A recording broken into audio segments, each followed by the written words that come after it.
ప్రస్తుతం smart phone, tab, ల్యాప్టాప్ల వాడకం పెరిగిపోయింది. ఎంతలా అంటే అవి లేకుంటే పనులే జరగవు అనేంతలా పెరిగింది. ఇక ఫోన్లు అయితే ప్రతి ఒక్కరి చేతిలోకి వచ్చేసాయి. అయితే టెక్నాలజీ పెరిగాక హ్యాకర్లు కూడా పెరిగిపోతున్నారు. ఈ క్రమంలో కొన్ని లింక్స్ వస్తున్నాయి. వాటిని తెలియకుండా చాలామంది క్లిక్ చేస్తారు. దాంతో అంతా మాయం. ఇలా చేయడం వల్ల మన డేటా హ్యాక్ అవుతుంది. ప్రస్తుతం నైక్రోట్రీజన్ అనే వైరస్ వచ్చింది. ఇది ఆండ్రాయిడ్ యూజర్లను టార్గెట్ చేస్తుంది. అన్అఫీషియల్గా ఈ యాప్స్, గేమ్స్ డౌన్లోడ్ చేస్తే ఈ వైరస్ ఫోన్లోకి వస్తుంది. కొంతమంది ఫీచర్లు బాగున్నాయని గూగుల్ ప్లే స్టోర్ లేదా గూగుల్ నుంచి కొన్ని థర్డ్ పార్టీ యాప్స్ని డౌన్లోడ్ చేస్తూ ఉంటారు. ఈ యాప్స్ చాలా డేంజర్. మన డేటాని యాక్సెస్ చేస్తాయి. ఇలాంటి యాప్ల నుంచే ఈ నైక్రోట్రోజన్ వైరస్ మొబైల్లోకి వ్యాపిస్తుంది. ఈ ప్రమాదకరమైన వైరస్తో మీకు తెలియకుండానే మీ డేటా, బ్యాంక్ వివరాలు అన్నీ హ్యాక్ చేసేస్తారు. దీంతో మీ బ్యాంక్ అకౌంట్లోని డబ్బులన్నీ మాయమైపోతాయి. ఇక ఈ వైరస్ని గుర్తించడం ఎలాగో తెలుసుకుందాం. ఈ వైరస్ని మీ ఫోన్లో కొన్ని అన్వాంటెడ్ యాడ్స్ని చూపిస్తుంది.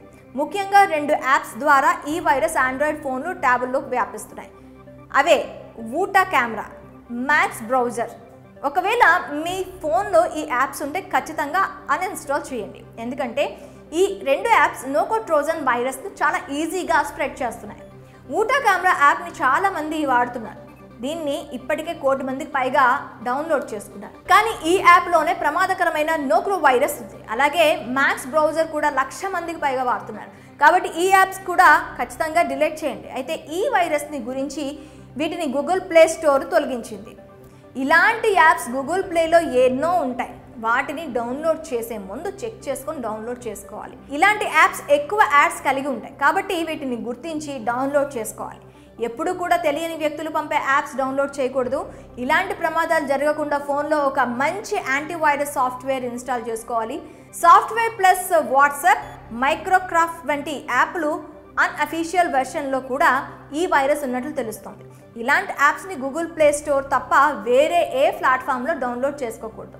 కాబట్టి మీ ఫోన్లో కూడా ఇలాంటి యాప్స్ ఉంటే వెంటనే డిలీట్ చేయండి. దీనిపై మీ అభిప్రాయం ఏంటో కామెంట్స్లో తెలపండి.